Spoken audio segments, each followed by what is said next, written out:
update tayo sa Alex Lettuce in a Cup. So matagal na to guys, walang update.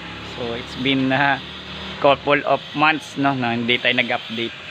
So hindi ibig sabihin nun hindi na tayo nagtanim dahil wala akong update. Ito yung mga update, so magulo pa rin. So ito may mga bago kong, actually luma to pero donated ng kapatid ko, mga styro ng pangkratky method. Bali binigay lang din sa kanila to ng kanilang client. Itatapon sana dahil nalaman nila nag-hydroponics ako. Yun, salamat sa kapatid ko kay Mary Grace no, na nagdala ng aking mga, nagbigay ng maraming tawag dito tuna box. So ito yung update sa aking greenhouse display area.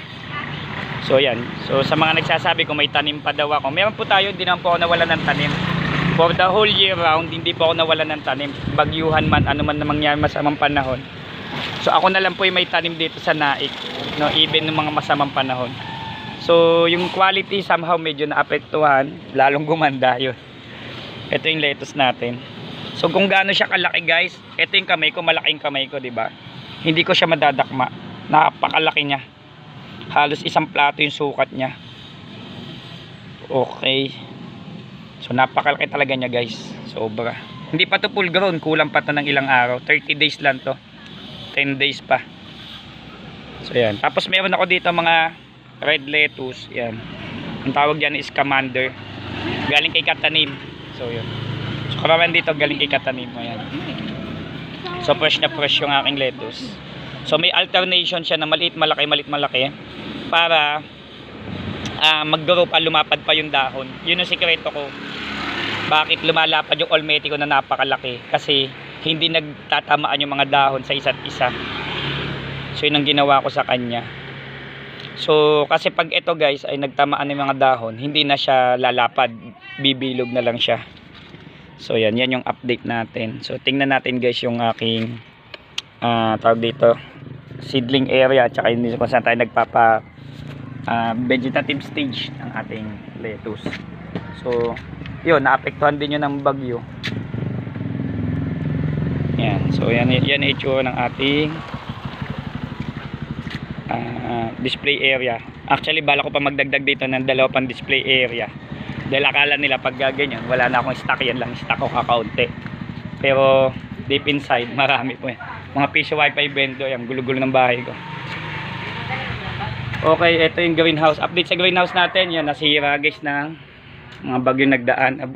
Binutas ko na rin kasi nabulok na yung kawayan. Kasi yung ating greenhouse ay almost 1 year mahigit na po. So pero binukbuk na rin kasi siya. Ayun, may mga bukbuk siya. So hindi na rin siya worth it na malapit namin siya bumigay. Ito yung mga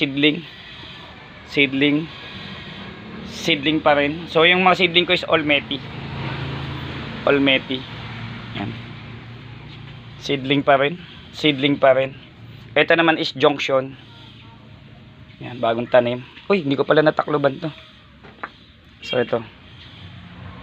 Yan, ito hindi ko natakloban kasi bagong ano lang siya, kasi buto pa siya. Okay. Ito naman yung mga kasi kagabi ko lang to tinanim.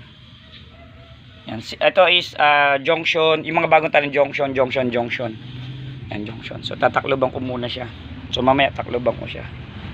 So yan, ito yung sira, ito yung sira ng greenhouse ko, bumagsak na siya, nabali. So papagawa ko din siya. Gastos na naman. Kasi ito naman yung mga ko pa, olmeti ko pa. Yan, marami pa rin tayong tanim. So nakaabang yan.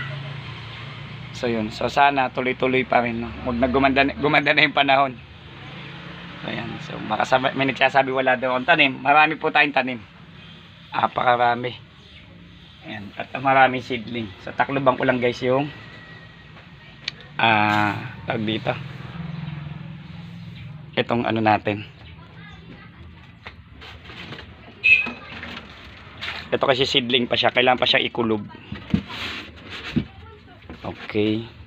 May bottom watering na rin naman to, pare-parehas. Okay.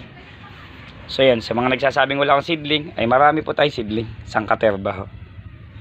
Okay. Kaya ano, at saka ang dami natin buto. Yan, sobra. So yun, so kaya kailangan pumunta sa aking teacher kay Sir Mark Juan. na nag-encourage sa akin na magtanim. May tanim po tayo all year round. Hindi lang po ako masyado nag-update. Sira ang aking greenhouse. Tinanggal ko din iba solar light kasi baka bibigay na rin siya. Baka mamaya masira pa. So, ang ginawa ko din dyan, binutas-butas ko yan. Ito, binutas-butas ko to. Para dito lang tumulo yung tubig papunta dito sa yan. Even dito may nakasakod yan. Yan. Para yan, dyan na lang ako nag-iipon ng tubig ulan. So yun ang update. So dami ko pang styro box para sa susunod nating greenhouse. Magpapagawa tayo ng bagong greenhouse. Even dito aayusin to. So nagde-decide tayo kung ibabakal siya o hindi, depende sa kaya ng budget kasi limited lang din yung budget natin. Galing din tayo sa kagipitan. At the same time, kung mura ang bakal, magbabakal. Kung kaya naman ng kung makakatipid tayo sa kahoy, hindi kakahoy na lang. So yun guys, sana guys, sa mga mababait ang puso dyan, baka may mga mag-donate ng mga materyales dyan.